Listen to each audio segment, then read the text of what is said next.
Welcome to the Stanley Street Social Daily Unpack, the Giro. We are joined today with Jumbo-Visma rider Chris Harper. Welcome, Chris, to the show. Thanks, lads. Cheers for having me. Good to see you and chat again. Bit of a whirlwind for a first Grand Tour and Neo Pro year. What a wild entry into the professional ranks of the sport. You guys got through to just after the first rest day of the Giro. What's been going on the last 20 or kind of 24 hours? What's the last 24 hours for you look like? I think everyone who was at the Giro, it was just from the moment we decided not to start, it was just working out like where everyone goes and what we have to do and all that sort of stuff. So yeah, it was pretty much we went to the next hotel and then we were meant to have a plan, and then all of a sudden I'd been sitting on my bed for 30 minutes and then we just got a message saying, bring your suitcases down, we're all leaving.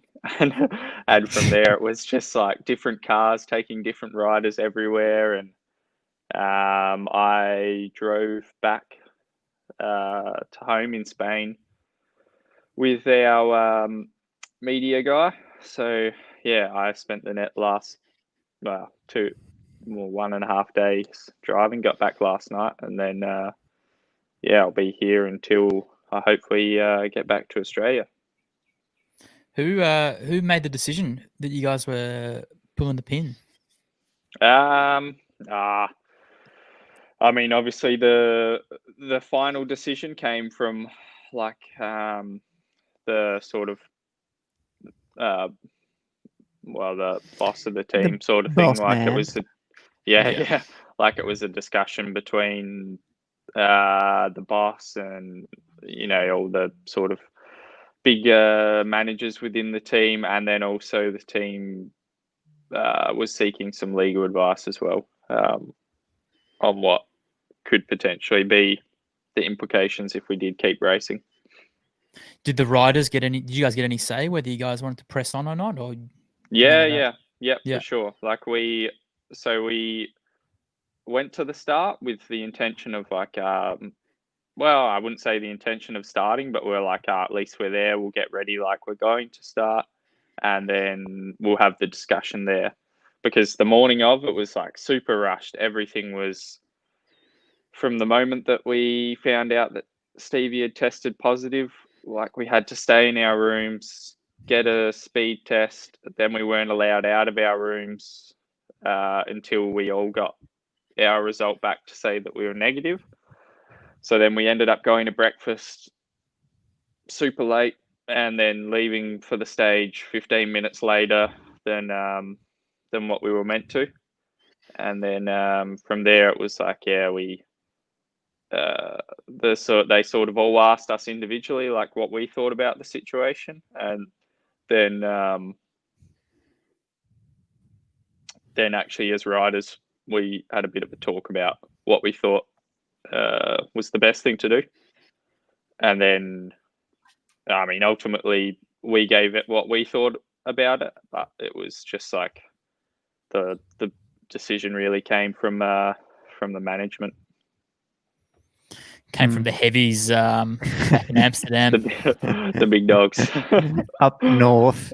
How are you feeling like as a rider, knowing like, all right, this one of my teammates I've been associating with, I've been hanging out with for the last week or so is tested positive? Were you worried? Did you want to keep racing? Did you want to just get out of there? I don't know. I'm a bit mixed about it. Like obviously you don't want to get COVID, but also I think if I did get it, I feel like I wouldn't be in a hospital bed, touch wood, and fighting for my life. But yeah, it was weird as well because the strangest thing for me is you hear like people are on ventilators and stuff because they can't breathe, yet you've got Simon Yates and Stevie and Michael Matthews racing one of the hardest bike races in the world, and they have no idea that they're racing with this disease. So it's so weird. I just find that concept crazy how some people are dying from it and others are racing 200k in freezing rain. Alex and I were talking the other day. We saw one of your teammates had an article on Cycling News, Jos van Emden, talking about just the protocol in the hotel. So you guys were just having breakfast with random Italian hotelers. Is that correct? Yeah. Our first hotel wasn't great. The ones after that were a lot better, but the main thing was like, and I think I don't know what the rules were, but originally I think when they decided to get racing going again, it was meant to be every team was separated, like had a separate dining area sort of thing. Mm-hmm. But this first hotel was, you went to this dining area with like, it was just a big hall pretty much with everyone in it. So all the riders that were staying at that hotel, and then also there was like moto scouts from the race and police for the race, that sort of thing. So yeah, definitely wasn't the best setup, that first hotel. Was there a bit of a hoo-ha like from the riders and teams, like to the race organisation, like, yo, what's going on here? We're just dining with punters.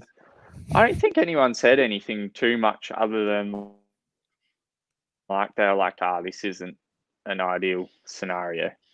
And also like Tony Martin had come from the Tour de France, and we didn't really have a comparison. Like since I've been back, I've done Poland, Hungary, and a couple one-dayers in Italy. So yeah, I haven't really had too much to go off, but he was like, compared to the Tour, this seems really bad.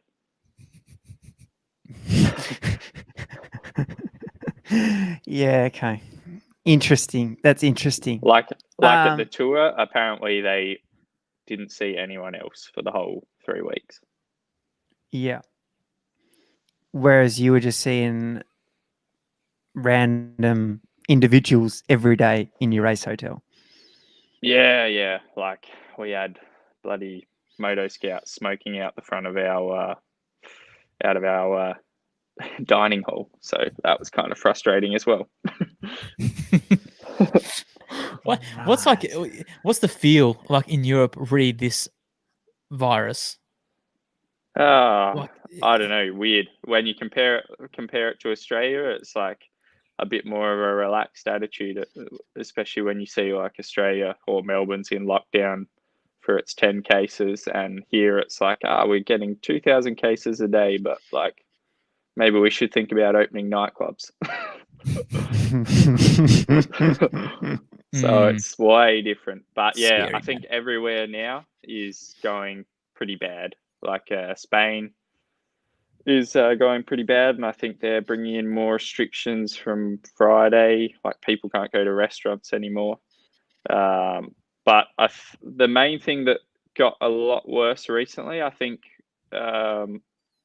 was even though the cases were increasing, there weren't many deaths compared to like the first wave, if you want to call it that. Whereas now I saw the other day, like on Catalan News, in one day it went from they needed 74 hospital beds to the next day they needed 970 hospital beds. So I think when that happens and hospitals all of a sudden don't have enough beds and can't take care of people, then that's when they'll actually really knuckle down.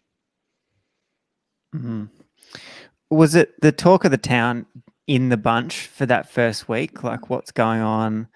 Was there rumours around about Simon? No. Or was it just normal?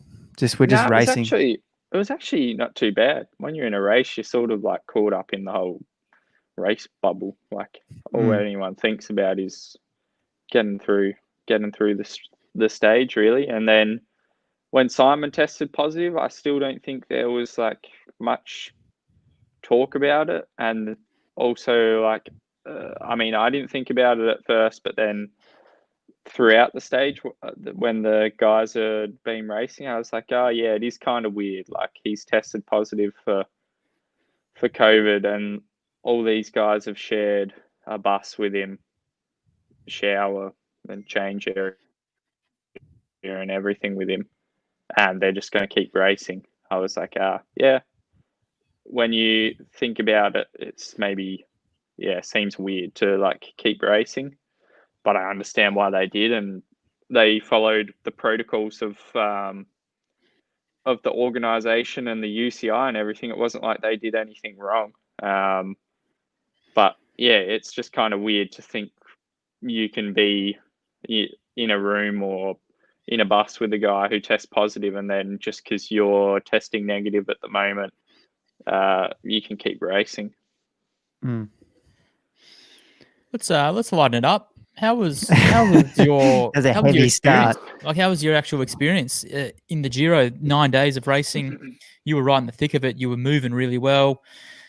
Big team, all the rest. How was it? Yeah, awesome. Like the 9 days was pretty cool to be a part of, and especially like it's always cool when you're there with like such a big purpose. Like everyone was there, and we were like, we've got Stevie here. Stevie's in really good shape, and like we're all super motivated to get around him, and all believe that he was capable of being on the podium. So it was pretty cool to be there, and then also just to like experience what it's like doing that sort of racing day in, day out, I guess. And it was pretty it was pretty brutal. Like some of the stages were pretty friggin' tough. And then add in a bit of weather as well. So it was cool. It was a good experience, and I still think like I can take a lot away from it and stuff I need to work on for next year. So it's not all bad. I still think it was a pretty nice experience, but would like to hopefully do one next year and make the whole race. You touched on a couple of riders before, Tony Martin, Stephen Kreiswicki going in as your team leader. Like, how are you feeling as a neo pro? It's a pretty big gig. Like heading to the Giro, you've got the guy you're riding for was on the Tour podium last year. He's been in the race lead before. How are you feeling heading into the event? Oh yeah, I was like quite nervous, and even within the race, you're kind of nervous because you want to do the best for Stevie and the rest of the guys, and like they all know 100% what to do. Like Tony knows what to do, Jos knows what to do, whereas you're like, should I do this? Do I need to come past Stevie and like help out, or am I going to get in the way? So it was kind of like being back when I went from Swiss Wellness to Iceaway Sports, and like you idolize the best guys within Australia, and it's like all of a sudden you're racing with like Bailey, Giacopo, Tim Rowan, Robbie Hucker, and you're like, I don't really want to get in these guys' way, but I want to be involved. I want to be a part of it. But what do I do?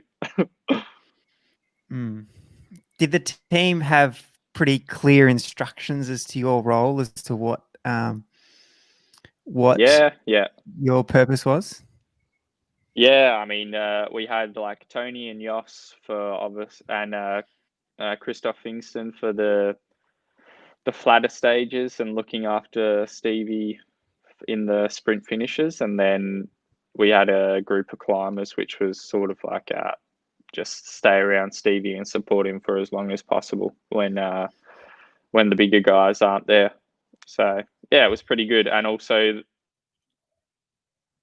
the good thing as well was like all the older guys within the team are super like friendly and really, really good to like sort of help coach you a bit in what to do throughout the stage. And even Stevie himself, like he would always sort of coach you a bit within the stage about what to do or like what he wanted. So it was quite good. What was the main differences in a Grand Tour compared to like doing Poland? It's still a World Tour race, still the same guys. Is there any difference in a Grand Tour compared to other World Tour events you found? I'd say there'd be a lot of differences if you did the whole 21 days. just the accumulation of of fatigue sort of thing. But yeah, I mean, some of the stages were within the Giro were. I mean, the third week was going to be super solid. We already knew that, but also the first week was pretty solid, and like even the day that everyone thought would be sort of like a cruisy day ended up being crosswinds and echelons and 140k of just stress pretty much. So I think the first week was pretty bloody solid for everybody, and maybe this week was going to be a little bit more relaxed, especially for someone like me. Obviously, you have the rest day, and then there's also a time trial in there. But given our team's goals, that probably would have just been a bit of a make time cut for me and use it as another day to recharge a little bit. So yeah, I think it's just from what I can gather, it's just that accumulation of physical but also mental. Like you're just in the bunch and you almost can't switch off because there's just always something going on, or you've been racing for 100k, the brake's gone and everyone's just chilling out, and then all of a sudden someone just bins it and you're just like, what is going on? Like non-stop. All of a sudden everyone's just ripping the brakes and locking up, and you're like it's just not you've always got to be switched on. Did it feel pretty cool though to be entering the Giro with Jumbo? You talked about that day in the crosswinds. It was hectic and it was splits everywhere, but like you've got the man behind you, you've got your big squad, you've got a highly regarded team. Was it a nice entry point and nice to enter with Jumbo-Visma? Oh yeah, this team's been awesome to be a part of, especially this year, and it's pretty motivating as well when you look at the guys at the tour, but then also you're like, oh, look at that tour team, and then you're looking at the Giro team, you're like, oh yeah, maybe we don't have the firepower of the tour team, but we also raced with the intention of we're not going to go to the front every day and ride the front, which can take a bit more of a back seat sort of thing. But yeah, it was pretty exciting, and given it's been such a weird year, like that's the first time I'd even met Tony Martin. So it was pretty cool experience, and to be there with some of the guys you sort of come through the sport like watching, and some of the pretty big strong guys, it's pretty cool to actually race with them. I was going to ask, what's he like, Tony Martin? He's sort of become like the man of the peloton, like him and Luke Rowe at the tour last year, locking horns, multiple TT world championships, like now King Domestique. Like, is he pretty cool to work alongside? Yeah, he's a really nice guy and really friendly, and he's a man of routine, that's for sure. Like when you see him at the brekkie or dinner buffet, he eats the same thing every morning, and just does the exact same thing all the time. But yeah, super strong, super reliable, and also super experienced. And I think as well he's got the attitude of like he'd rather ride the front all day than bang around in the bunch sort of thing. So German efficiency. I guess it's pretty nice. Yeah, pretty nice for the GC guys to have someone like that. But yeah, like when you see him and even Jos, how bloody strong they are on the flat, it's crazy. Was there much chat about the tour? No, not really. No, we didn't. I mean, no one really talked about it too much, and I mean, with other racing going on as well, you sort of tour becomes like, it's. I mean, throughout the race as well, we had there were other races going on, and Primo's obviously rolling Alaphilippe.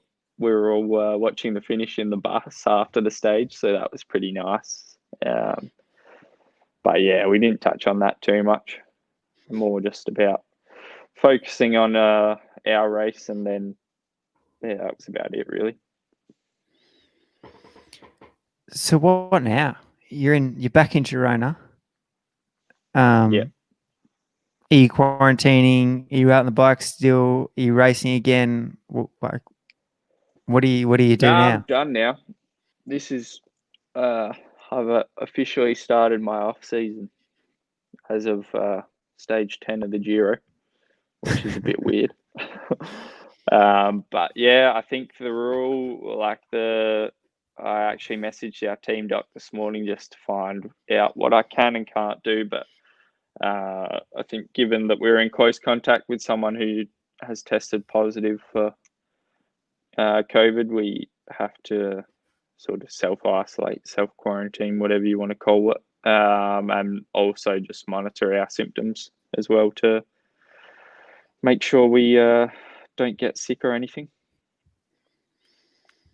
And then we come home. Can you come home? I'm planning to. I've got a flight booked, which I'm hoping will go ahead. Yeah, it sounds pretty bloody hard. Everything you read. That was another thing going into the Giro. I was like, I think I'd still like to go back to Australia for summer. Not do winter in Europe. So I was sort of trying to organise that and had one flight booked, which a day later got cancelled. And so then I, with the team, organised another flight, which I think hopefully will go ahead. And then, yeah, from when I get back in Adelaide, it's that 2-week hotel quarantine. And then after that, get back into it sort of thing. Never easy. Yeah, I think, if we're quarantining here for 10 days plus another 2-week hotel quarantine, it's, Grand Tour. It's a lot of quarantine. Is there any talk in inside the bunch or in the circles about like any calendars for next year? Is there anything circling? Well, I think the UCI. I think the UCI brought out a calendar already, the dates and everything of when everything's meant to be, and I think it's just like, we're going to plan for everything to go ahead like it's a normal year, but obviously at the moment things are far from normal. Down under, I don't know. I think down under is so tricky just because Australia is, and I think it's a good thing that Australia is the way it is quite restricted on travel and all that. And it'd be really hard. I can't see how it would work getting all these riders from Europe to come to Adelaide for a bike race. I mean, I think at some stage they were talking about having the riders come and doing a 2-week hotel quarantine, but then imagine telling 100 Europeans like, oh yeah, we're going to fly you down to Australia and put you in a hotel for 2 weeks so you can race your bike for 6 days. Yeah, I don't think any of them are going to do that. Yeah. Yeah. It's a tricky But yeah, one. I've heard rumours as well with Down Under that maybe if it's not World Tour, it'll still go on in some capacity. Maybe more of the domestic teams will be involved, which I think would be quite nice when you look at the calendar for some of the teams within Australia, what racing they've been able to do and, well, not do. It'd be nice for them to, get an extra race in, and especially with Sun Tour going as well. It'll be nice if they can at least race Down Under, and hopefully next year things go back to a bit more the way they were. Yeah. Hopefully. Any last questions, Campbell, before we let Chris get back to his isolation? I don't think so. I think I covered everything that I wanted to get through. Well, thanks for joining us. Hopefully we'll see you back in Oz sometime. You can convert on that flight and get back to that Adelaide hotel. Yeah. Thanks, Fab. All the best, mate. You guys. Cheers. Have a good one. Speak to you soon. You too. See you, mate. we'll continue chatting, Cambo, to we haven't touched on yet. Last night's stage, the Giro is still going. We didn't actually get much action. I was refreshing cycling news. Like, come on, give me something based off what happened the night before. But now we just saw a sprint stage, as expected. Yeah, and our boy delivered, and the lead out was about Arno or Miles. Arnaud. Yeah. He's suddenly our boy. He him and because he's winning. Him and his boys were incredible. They're down 2 riders. They had Frankie, young Swiss boy, in the front all day chasing, and then the 4-man lead out, 2K to go, clockwork. I don't want to say a la HTC circa 09-10, but it was pretty bloody good. It was pretty good. No? Yeah. And there was one rider in there in particular who you pointed out on a text message to me this morning. Miles Scottson was super. Yeah. He had to, because what's his name? The Sinkeldam, the Dutch guy, Roman, gone. So Miles kind of had to take that second last man spot. Super important. Hit the front with, was it about a K to go? Two hard bit over a K to go. Got the team in the perfect position. 600 to go that last corner. Jump out of that, and then release the Italian man, and then Damar. It was just incredible, and Sagan was sniffing around, looking to go B to B, but when you get a lead out like that, and you got a guy in the form that Damar is in, it's awfully hard to beat, and everyone was just queuing up behind, hoping to be quicker, but it wasn't to be. Yep, I think that's a perfect summary. If you haven't seen it, Campbell, you caught up with Miles on Monday. He talked about this a lot. We've talked about it a lot over the last 11 days. Miles Scottson is in good nick. He's found his place, and G was good last night to deliver Arno to the line. I thought the breakaway was a chance there at one point. Did you? I did. Yeah, I really did, because I guess what really brought it back was not so much the sprint teams just riding the front. It was the little bit of panic with about 8K to go, teams trying to be at the front for the technical run-in through town. Yeah. I noticed at one point on the left, on the right of the road, there was Ineos with Rowan Dennis and Garner chopping turns full gas. So that's going to bring back a lot of time. Good luck breakaway. Can you imagine chopping off with those guys? And there was just general stress. So if it hadn't have been for the technical running, I know if buts and maybes. But I thought the breakaway was a little bit of a chance there, because we talked about yesterday, FDJ, of course, they were going to ride. Were they going to get help? They did in the end from the teams that we thought. Did. Again, surprised that Cofidis really were helping out. I know they ran a top 4 with Consoni. Did you see what happened to Viviani? I saw him in the back. I saw him come in 10th, but I didn't. When I watched the tape a couple of times, but I wasn't really looking for Viviani, to be fair. But did you get it? See, he got hit by a motorbike. I don't know how many K to go. Yeah, you're talking earlier in the piece. Yeah. It's a rogue motorbike trying to go up the outside on a roundabout. Just ran flat in the back of him. Not what you want when you're searching for form, trying to find some kind of performance for this new squad you got, and you got some bloke running up your ass with a motorbike. Not ideal. When the chips are down, they're down, aren't they? Yeah, when he's winning 20 races with Quick Step, those sort of incidents, they're just not happening. And I'm surprised that wasn't happening to Arno. I'm surprised that these motorbike incidents don't happen more. I'm not sure in your racing days, Alex, you're on the side of the bunch and motorbikes come flying past, and sometimes you think, how did you not hit me? Or if I swing out an inch, you're taking me out, you're coming through at 70k an hour, the bunch is doing 40 or 50. it's just another aspect of the sport which is just awfully dangerous. Yeah, you are right though. I You know they don't got to hear be there much. for safety, but Yeah, you don't see it all that often though. To their credit, yeah, it must be managed relatively well. But like they've got, I imagine they're probably on the leaner side of resourcing. They've got 74 roads to cover over the stage, and they've just got a bunch coming past, then boosting past. yeah. to They do a get to good the job. next intersection. They do a good job for the most part. Yeah, but not ideal for Viviani last night. Anything else from the stage, really? I don't think so. Hodgie had a bit of a gallop. Yeah, Hodgie had a gallop. The first time we've seen him really. Yeah.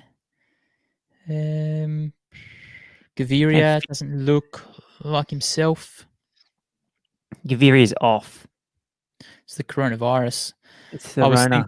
I was thinking, Albie, we need to get a doc on just to give us some actual proper medical.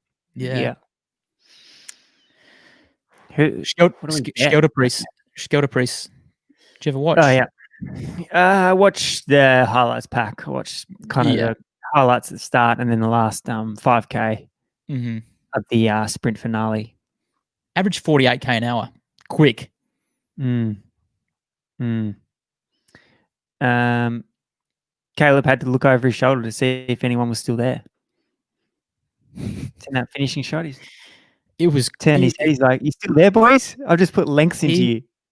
When he accelerated, he shot out of the bunch like a gun, didn't he? Yeah. I think they were touching on it on the commentary. It's like it suited him down to a T in the sense that there was no lead outs. There was no one ripping 65 clicks an hour. Like they were going slow-ish for a lead out, and that's where he's got so much punch that as you said, he actually shot out of the bunks and he put lengths into them. What were your thoughts on the Pascal Ackermann relegation? I haven't looked into it too much, to be honest. Okay. Can you run us through it? Well, he was kind of hard up on the left. He was very far back, and then he was snaking his way through, and then just as he was jumping, as he was accelerating, he chopped up the wheel of, I think his name was Jensen from a Pro Conti Danish team. Chopped him up. He had a big time crash. Sort of, I think he's okay. Like he's all right, but it looked very bad. And then he got clear. He ran second, but it was deemed that he was out of line. Got relegated, but I don't know. It sounded like he wasn't too impressed, but at the same time, he caused a crash that could have been very, very serious. I think it was only this Jensen guy and Ivan Garcia Cortina from Bahrain that came down. So only two guys to come down in the last 200 meters. Super lucky. So I think if you cause any sort of crash that has that sort of result, I think you can probably see yourself to get in trouble. I'm happy with that. Yeah, you probably did some kind of damage. Well, the damage was evident, but it wasn't by chance. Go back and have a look at the tape because he is so far back, he is so far left, and somehow gets out. He got out because he chopped the guts out of someone, but still. Yeah, okay. A nice little victory though for Caleb, just to remind everyone. God, boys, I'm still here. Yeah. I know he's going wild at the Giro, but you know what? I'm still the fast guy. Yeah, very, very impressive. And Ackermann, who was super at Torino, I thought maybe him and Caleb are probably going to be the quickest guys going forward the next 5 or 6 years. So it's good to see him get one over Pascal. Different sorts of sprinters, big German operator, sort of like Kittel, that kind of mold, Greipel, these big German sprinters. So a little bit of a different type of sprinter to Caleb. But when a sprint's like that, like you were saying, not super quick and your acceleration's the difference, Caleb's always going to win those. Yeah, it'll be interesting to see where Gaviria goes from here. 2018, he was hot property. Like, wow, he was. Yeah, wasn't he? He was out of control. He was also on a quick step squad. He's also pulling on a blue jersey.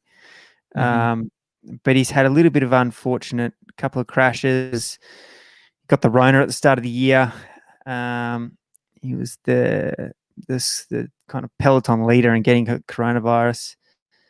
Just doesn't look like it's kind of clicked for Gaviria. He'd be getting paid a mozza too at UAE. Yeah, I think they've got the second biggest budget behind Ineos.